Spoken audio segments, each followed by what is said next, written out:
Bom, então estamos aqui novamente e vamos dar prosseguimento aos aspectos recentes dos financiamentos imobiliários no Brasil. Então, no último bloco, eu mencionei que um problema grave é a escassez de crédito, e o outro problema grave é a renda média baixa da população, e que isso repercute no déficit habitacional brasileiro. Bom, basicamente, nós temos um problema grave. E o que significa déficit habitacional? Hoje, no nosso país, nós temos um latente déficit habitacional. E nós conseguimos verificar isso de forma muito nítida. Nós temos moradias precárias, grande parte das cidades brasileiras possui comunidades, favelas, moradias precárias, como você preferir chamar, comunidades, muitas vezes localizadas em áreas de risco, muitas vezes sem nenhum tipo de formalização, sem título de propriedade, sem escritura pública, sem certidão de ônus reais, terrenos privados que foram invadidos, ou até terrenos públicos. Os terrenos públicos, eles nunca serão objeto de uso capião. Então, essa é a realidade do Brasil. Nós temos a formalidade convivendo lado a lado com a informalidade. Basicamente, a cidade que eu moro, ela é um reflexo disso. Todos aqui sabemos que o município do Rio de Janeiro talvez seja um daqueles municípios que mais claramente demonstra essa desigualdade e, ao mesmo tempo, esses dois mundos, o mundo formal e o mundo informal.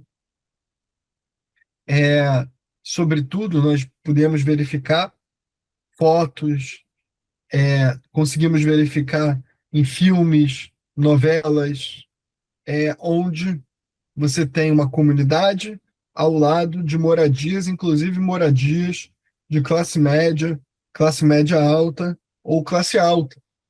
Nós temos, por exemplo, o Vidigal, comunidade do Vidigal, que fica ao lado ali do Leblon. Nós temos comunidades como a Rocinha, que fica localizada no bairro de São Conrado, um bairro nobre da zona sul do Rio de Janeiro, e por aí vai. Essa é uma realidade latente do município do Rio de Janeiro, bem como eu posso afirmar que, na realidade, é aqui um reflexo de todo o país. Só que no caso do Rio de Janeiro, tudo fica muito mais evidente, porque é uma cidade com muita repercussão nacional por conta da sua importância e também como um cartão postal do nosso país, mas não deixa de ser um reflexo direto da nossa realidade. Agora, como nós chegamos aonde nós estamos? Por que nós convivemos com essa realidade? Será que é um problema estrutural? Será que essa escassez de crédito e a renda média baixa são decorrentes de problemas somente econômicos ou também o direito faltou durante uma parte significativa da nossa história? Também nós podemos falar em uma ausência jurídica e que o direito poderia auxiliar a questão dos financiamentos imobiliários no país, certo? Então, nós vamos aqui estudar essa questão, que ela é bastante importante. Nós vamos adentrar nesse tema. Primeiro, sobre as razões históricas. Gente, o crédito no Brasil, ele é relativamente recente. Até as décadas de 1920 e 1930, então cerca de 100 anos atrás, nós não tínhamos crédito no Brasil. Não tínhamos crédito imobiliário em grande escala. Tínhamos um crédito imobiliário muito direcionado, um crédito imobiliário muito escasso, muito reduzido.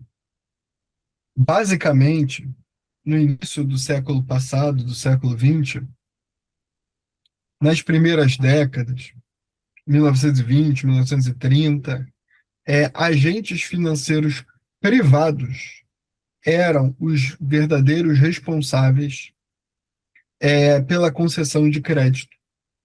Ou seja, eram empresas privadas. Nós não tínhamos um agente financeiro público, um banco público, onde nós teríamos, então, um oferecimento de crédito imobiliário subsidiado, direcionado para classes econômicas menos abastadas. Nós não tínhamos isso. Na realidade, nós tínhamos a iniciativa privada da época oferecendo crédito, né, sob as suas próprias condições. Condições de crédito com as suas taxas de juros específicas e, ao mesmo tempo, garantias exigidas pelo tomador do crédito que talvez afastassem a classe operária, proletária, trabalhadora brasileira da época. Então, basicamente, só tinha crédito no Brasil uma pequena parcela da população, que talvez sequer necessitasse de crédito para adquirir a sua casa própria. Vamos analisar. O Brasil, até 1950, o Brasil era considerado um país rural.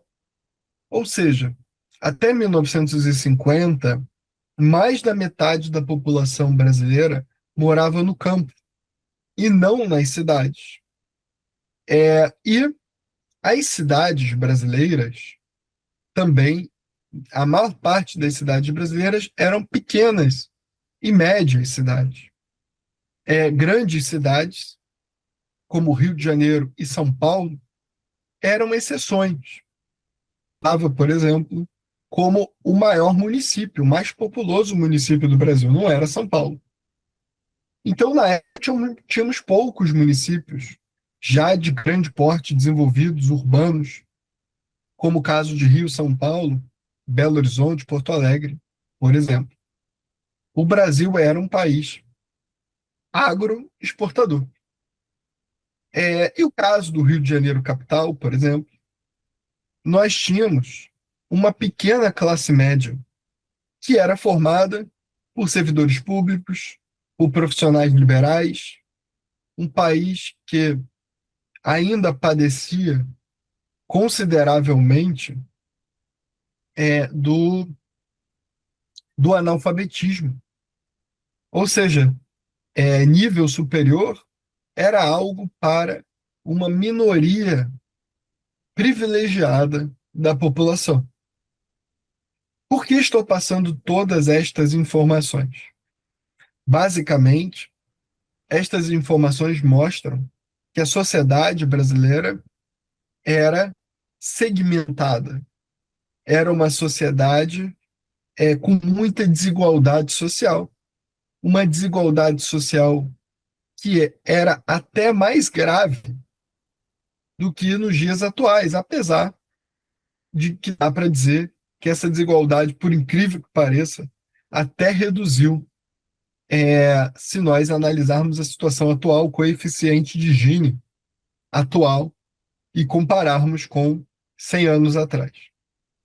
Então, os agentes financeiros que concediam algum tipo de crédito habitacional concediam para uma elite econômica da época, em um país que não era agraciado por todo este crédito imobiliário.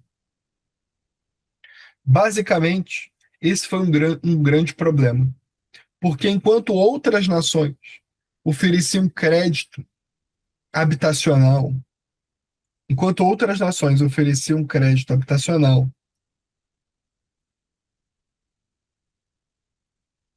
é, subsidiado em grande escala, justamente para desenvolver o país, como o caso do próprio Estados Unidos, que teve então um crescimento urbano proporcionado por crédito e também proporcionado por empresas privadas, mas que recebiam subsídios estatais e crédito em grande escala com subsídios estatais, o nosso país não tinha esse tipo de favorecimento de crédito. Ou seja, as cidades brasileiras, elas estavam justamente passando pelo início do processo de urbanização, mas sem crédito. Sem crédito. Isso significa, basicamente, que nós tivemos o processo de formação das cidades brasileiras sem crédito habitacional. Como assim? Desculpe aqui nós fazermos tanto nas nossas primeiras aulas, nós temos tanta interdisciplinariedade, ou seja, não falarmos só de direito, mas também existe aquele chavão popular. Quem entende muito só de direito, nem de direito entende. Ou seja, é necessário que nós tenhamos conhecimento histórico, sociológico, econômico, é, acima de tudo,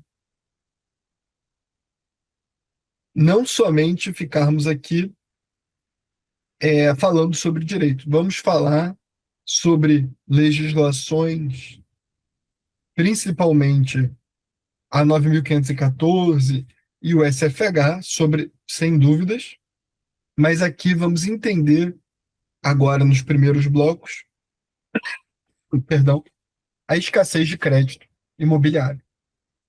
Bom, então, no próximo bloco, nós vamos entrar neste aspecto. Então, vamos aqui para o próximo bloco. Muito obrigado.